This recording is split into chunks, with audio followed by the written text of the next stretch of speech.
Aimé dans le Seigneur, c'est votre humble serviteur, l'apôtre Mike Akonkwa. Je vous aime beaucoup de partout où vous êtes. Je vous aime beaucoup les fans de notre maestro Joe Gift, mon star que j'aime beaucoup. Je vous aime beaucoup le peuple de Bukavu. Vraiment que Dieu vous bénisse abondamment. Et je voulais vous parler aujourd'hui sur un thème qui m'avait touché beaucoup. Et je sais que ça va aussi te parler de quelque chose.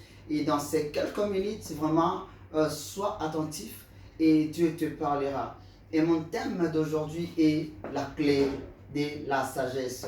Et quand je parle de la clé de la sagesse, je vois le livre de Proverbes 1,7. La Bible dit ceci: la crainte de l'Éternel, c'est le commencement de la sagesse. Et c'est alors que celui qui ne craint pas Dieu, c'est un insensé. Alléluia. En fait, la révérence de Dieu, c'est la sagesse intacte, la sagesse vraie. Si tu ne connais pas révérer Dieu, tu n'es pas sage. La Bible dit ceci: la sagesse de ce monde, c'est comme la folie devant Dieu. Ça veut dire la seule sagesse que Dieu reconnaît, c'est sa crainte. Et c'est tout. Alléluia. Et le problème des hommes d'aujourd'hui, ils veulent seulement prendre la place de Dieu. Aujourd'hui, les hommes veulent prendre la place de Dieu et les hommes ne veulent plus être à leur place. Les hommes veulent être glorifiés à la place de Dieu. Les hommes veulent être élevés, célébrés à la place de Dieu. Bien-aimés, cherchons les applaudissements du ciel et non les applaudissements de ce monde. Ce monde peut t'applaudir, mais après ces applaudissements, il te jettera trop loin. Il te tuera. Mais quand Dieu t'applaudit, c'est le monde qui saura que Dieu t'a élevé. Aujourd'hui, je vois les jeunes sœurs, les jeunes frères sur Instagram, sur TikTok, sur YouTube, danser à moitié nus, parler de n'importe quoi qui ne vénère pas Dieu, qui ne révère pas Dieu.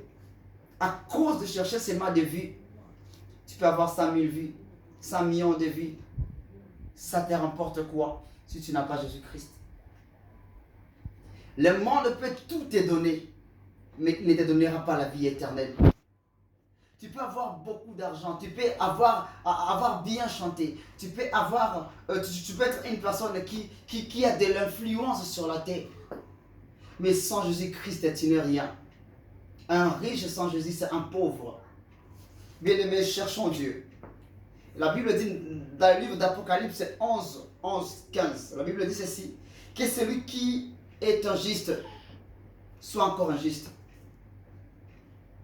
Bien-aimés, si la Bible lui-même nous dit d'être encore injuste, et si nous sommes injustes, le pécheur péchait encore. Ça veut dire qu'il y a le moment donné, Dieu en est assez de nous. En est assez de nos péchés, de nos comportements.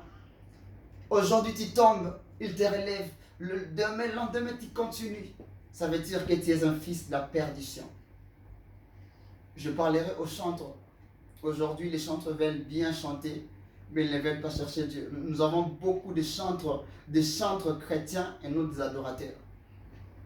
Tu peux chanter bien, mais si dans tes chansons il n'y a pas l'adoration, c'est nul. Tu veux chanter, mais tu ne veux pas prier, tu ne veux pas gêner, c'est nul. Donc tu n'es pas rien. Tellement que nous voulons impressionner ce monde, nous voulons impressionner les gens. Bien-aimé, ce n'est rien. Mon inquiétude aujourd'hui, la seule inquiétude que moi j'ai pour cette génération est que la plupart de nous sont impressionnants aux yeux de ce monde, mais pas aux yeux de Dieu. Vous avez sacrifié la sanctification à cause de la gloire de ce monde. Vous avez sacrifié l'image et la place de l'enfant de Dieu à cause de la gloire de ce monde. Bien-aimés, fuyons le péché. Fuyons et écartez-nous du péché, du mal. La porte est ouverte. Entre, car il y aura le moment où la porte de l'arche de Noé sera fermée et tu périras. Jeune frère, ne regarde pas ta beauté, Ne regarde pas ta posture, mais regarde le ciel. D'où vient ton secours? Regarde le ciel. Tu peux être beau, tu peux avoir tout ce que tu as. Mais si tu manques seulement le royaume des cieux, tu n'es rien. Vous avez sacrifié la sanctification.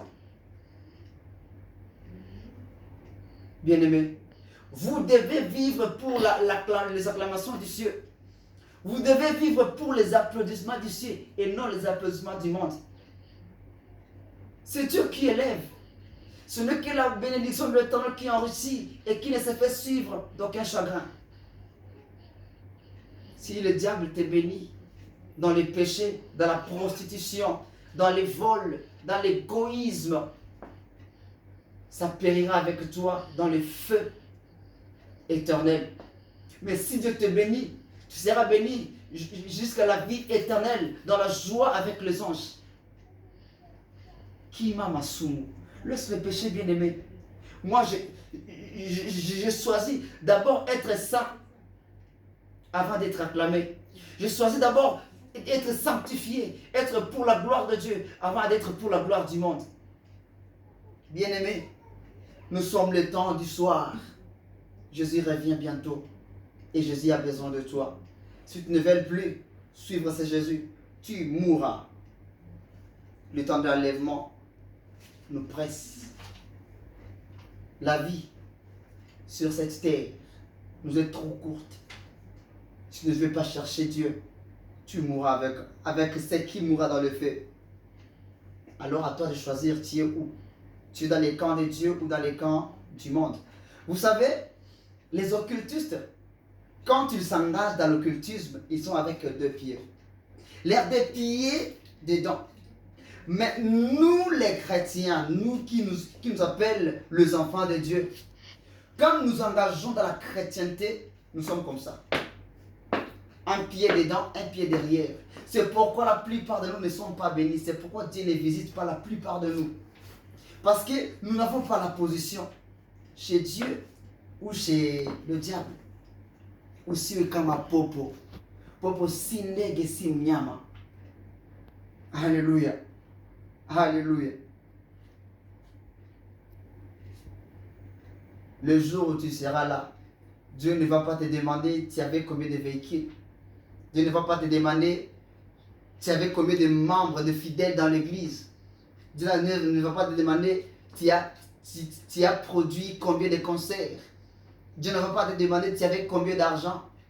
Bien-aimé, tes œuvres te jugera. Tes œuvres te jugera. Ces jours-là, tes œuvres te jugera.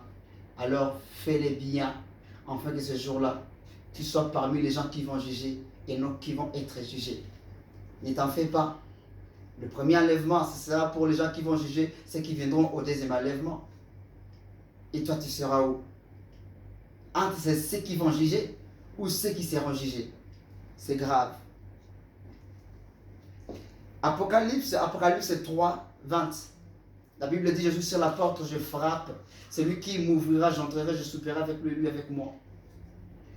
C'est lui qui ouvrira, j'entrerai, je souperai avec lui et lui avec moi. Dieu est sur ta porte.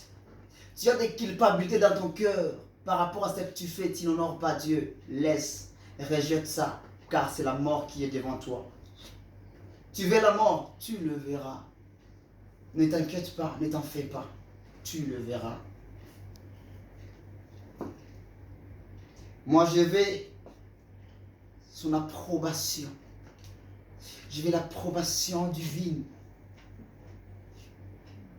Le jour-là, je vais être avec ceux qui seront glorifiés avec Jésus-Christ.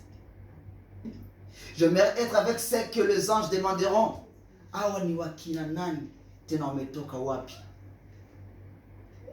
Bien-aimé, si tu veux suivre la suite de notre prédication, tu peux entrer sur notre chaîne AEBB Télévision. Tu auras la suite et je sais que tu seras toujours béni. Mais je ne peux pas sortir, je ne peux pas te laisser ça te dire ce mot. Son jugement est grand et sa rétribution très sévère. Abandonne le mal tandis qu'il est temps. Abandonne le mal tandis qu'il est temps. Que Dieu vous bénisse abondamment. C'est votre humble serviteur, Mike Akonkwa depuis Kinshasa. Je vous bénis par le nom de notre Seigneur Jésus. Amen.